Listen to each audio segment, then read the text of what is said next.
जयत्यतिबलो रामो लक्ष्मणस्य महाबलः राजा जयति सुग्रीवो राघवेनाभिपालितः दासोऽहं कौसलेन्द्रस्य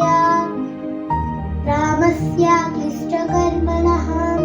हनुमान् शत्रुसैन्यानां निहन्ता मारुतात्मजः न रावणसहस्रं मे युद्धे प्रतिबलं भवेत् शिलादिस्तु प्रहरतः पादपैश्च सहस्रशः